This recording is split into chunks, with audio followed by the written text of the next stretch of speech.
49 வயதில் ஒரு திரைப்படத்திற்கு கதாநாயகனாக நடிக்க சுமார் 200 கோடி வரை சம்பளம் வாங்கும் தமிழகத்தில் மிகப்பெரிய ஸ்டாராக இருப்பவர் நடிகர் விஜய். புகழுக்கு புகழ், பணத்திற்கு பணம், மக்கள் செல்வாக்கு என அனைத்தும் பெற்றுள்ள விஜய் 2026 சட்டமன்ற தேர்தலுக்கு இன்னும் 2 ஆண்டுகள் இருக்கும் முன்பு திடீரென்று புதிய கட்சி தொடங்க காரணம் என்ன? விஜயின் அரசியல் பின்னணியில் பாஜக இருக்கிறது என்ற யூகங்களுக்கு இடம் கொடுக்கும் வகையில் திரு ரங்கராஜ் பாண்டே அவர்கள் விமர்சன பேச்சு அமைந்துள்ளது. இது பற்றி விவரிக்கிறது இந்த செய்தி தொகுப்பு. சினிமா நடிகராக சாதிக்க முடியாத பல செயல்களை அரசியல்வாதியாக செய்ய முடியும் என அவருக்கு நடந்த சில சம்பவங்கள் உணர்த்தியுள்ளது. விஜயின் காவலன், தலைவா, சர்க்கார் என ஒவ்வொரு படம் வெளியாகும் பொழுது ஏற்பட்ட அரசியல் தலையீட்டால் பல முறை மனதளவில் பாதிக்கப்பட்டு படம் ரிலீஸ் ஆக வேண்டும் என்ற காரணத்திற்காகவும் வருமான வரித்துறை சோதனையில் விடுபட வேண்டும் என்ற சுயநலன் காரணமாக மறைந்த முதல்வர் ஜெயலலிதா முதல் பிரதமர் மோடி வரை தவம் இருந்து அவர்களை சந்தித்து பேசி பிரச்சனைக்கு முற்றுப்புள்ளி வைத்துள்ளார்.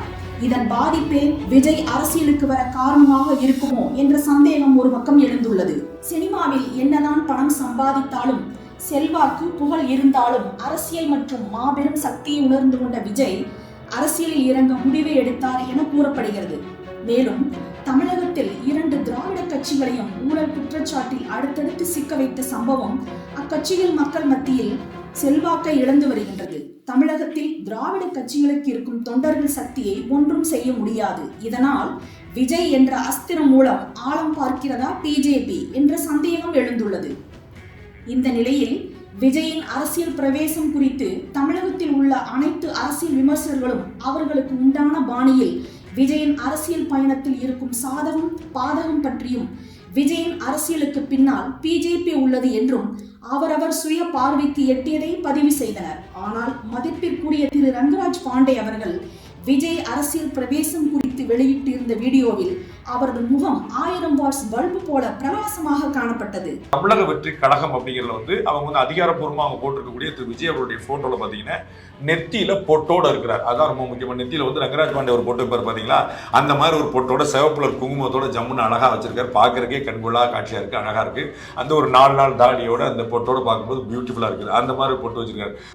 தாமிரபரணி புஷ்கரணி திருவிழா நடந்த போது அதுக்கு வந்திருந்தார் அவர், நம்ம பார்த்தோம். அதே போல நம்ம திருக்கடையூர்ல அவருடைய வயதுக்கான அந்த பூர்த்தியான போது அவரும் அவருடைய மனைவியும் 2 பேருமே அங்க திருக்குடையூர் கோயில் அபிராமி முன்னாடியே செஞ்சாங்க பார்க்கிறோம். அந்த மாதிரி சிந்தனை கொண்டவங்க. நடிகர் விஜய் புதிய கட்சி தொடங்கியது அவரது ரசிகர்களுக்கு ஏற்பட்ட மகிழ்ச்சி, சந்தோஷத்தை விட திரு ரங்கராஜ் பாண்டே அவர்களுக்கு மிகுந்த சந்தோஷமும் மகிழ்ச்சியும் உற்சாகத்தையும் அவரிடம் காண முடிந்தது.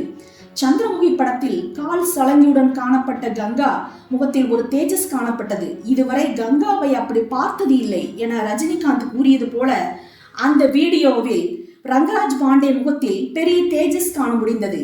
இதுவரை எந்த நேர்காணலிலும் சரி, தனிப்பட்ட வீடியோ நிகழ்வுகளிலும் சரி, இது போன்ற உற்சாகம் மிகுந்த ரங்கராஜ் பாண்டேவை பார்த்ததில்லை என கூறலாம். விஜய் நெற்றியில் அழகாக சிகப்பு கலரில் வட்டப்பொட்டு வைத்து மங்களகரமான வெள்ளிக்கிழமை நல்ல நாளில் சுபயோக சுபதனத்தில் விஜய் புதிய கட்சி தொடங்கியுள்ளார் என்றும், பாண்டே நெற்றியில் இருக்கும் சிகப்பு பொட்டு போல விஜய் அழகாக பொட்டு வைத்து காணப்பட்டார் என 2-3 முறை அழுத்தம் திருத்தமாக சுட்டிக்காட்டி பதிவிட்டுள்ளார் என்பது குறிப்பிடத்தக்கது. மேலும் விஜய் அடிப்படையில் கிறிஸ்துவர் என்ற போதிலும் அவர் நடிக்கும் படங்களில் நெற்றியில் திருநீர் பட்டையும் சிகப்பு வைத்து நடிப்பதை வழக்கமாக கொண்டு இருந்தார். அதே போல ஆன்மீகம் தொடர்பாக அவர் பல்வேறு கோவில்களுக்கு சென்று வழிபட்டதை சுட்டிக்காட்டினார். குறிப்பாக நெற்றியில் சிகப்பு வட்ட போட்டு வைத்து மிகவும் அழகாக காணப்பட்டார். பார்க்கவே மகிழ்ச்சியாக கண்கொள்ளா காட்சியாக இருந்தது. இதை பல முறை பாண்டே அழுத்தமாக பதிவிட்டிருந்தது பல்வேறு சந்தேகங்களை எழுப்புகிறது. விஜயின் அரசியல் பின்னணியில் பிஜேபி உள்ளது என அரசியல் விமர்சகர்கள் பல சந்தேகங்களை கிளப்பி வரும் நிலையில் எங்க அப்பன் குருதுக்குள் இல்லை என்ற கதையால் பாண்டேவின் இந்த பேச்சு விஜயின் அரசியலில் பிஜேபி உள்ளது என்ற அரசியல் விமர்சகர்களின் சந்தேகங்களை உறுதிப்படுத்தியது போல தோன்றுகிறது.